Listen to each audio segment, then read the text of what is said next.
আসসালামু আলাইকুম রহমতুল্লাহি ওয়া বারাকাতুহু। প্রিয় ভিউয়ার্স, আশা করি সবাই ভালো আছেন। আলহামদুলিল্লাহ, আমরাও ভালো আছি। হাজী গোলাম মোস্তফা এগ্রো ফার্মের পক্ষ থেকে সবাইকে সাদর আমন্ত্রণ।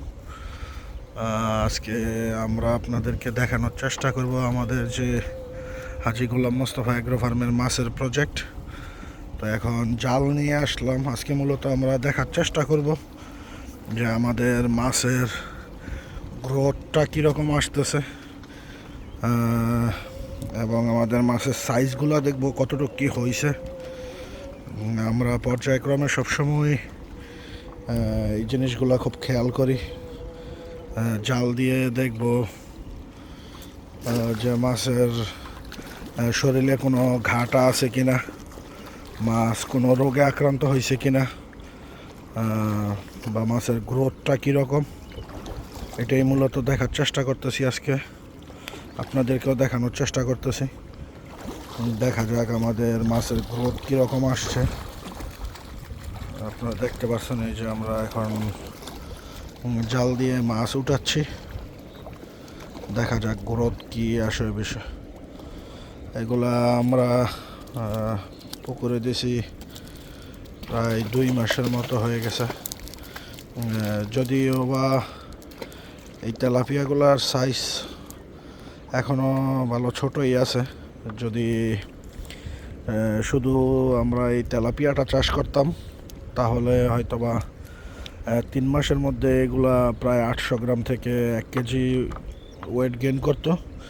যেহেতু আমরা আমাদের পুকুরের মধ্যে মিশ্র মাছের চাষ করি, তার জন্য আমরা যেই মিশ্র মাছ চাষ করি, পাঙ্গাস, তেলাপিয়া, বাংলা মাছ যেগুলো আছে এগুলা, তার জন্য পর্যাপ্ত খাবার আমরা ওইভাবে দেই না যে 3 মাসের মধ্যে রেডি করার জন্য। কারণ হচ্ছে যদি তেলাপিয়াগুলা 3 মাসে রেডি হয়ে যায় তাহলে পাঙ্গাসগুলো ছোটোই থেকে যাবে, বাংলা মাছগুলোও ছোট থাকবে।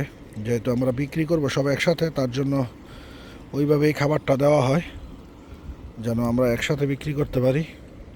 তবে আলহামদুলিল্লাহ মাছের কোনো রোগবালাই এখন পর্যন্ত পাই নাই।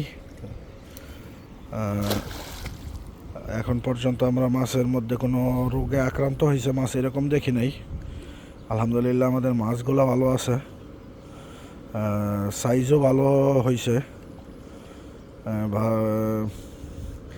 হয়তো আমরা আমাদের এই পুকুরের মাছগুলো আরও 5 মাস বা 4 মাস এইরকম রাখবো পুকুরে, তখন হয়তো 800 গ্রাম থেকে 1 কেজির মতো হয়ে যাবে। আর পাঙ্গাসগুলা 3 কেজি প্লাস হয়ে যাবে।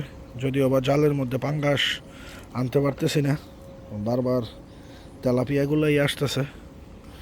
আপনাদেরকেও দেখানোর চেষ্টা করলাম, আমরাও দেখলাম।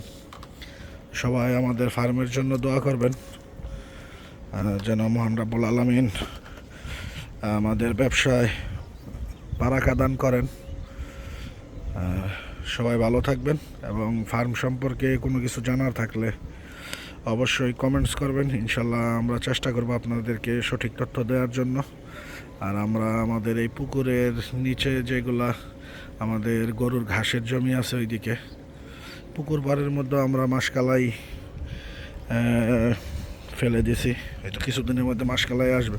আমরা বরাবর চেষ্টা করে থাকি যেন এক টুকরো জমিও অব্যবহৃত না থাকে। সমস্ত জমিকেই খামারের জন্য ব্যবহার করার চেষ্টা করি যেন আমাদের গরুর ঘাসের চাহিদাগুলো পূরণ হয়, প্লাস আমাদের জমিগুলো কাজে লাগে। তো ধন্যবাদ সবাইকে, সবাই ভালো থাকবেন। আসসালামু আলাইকুম।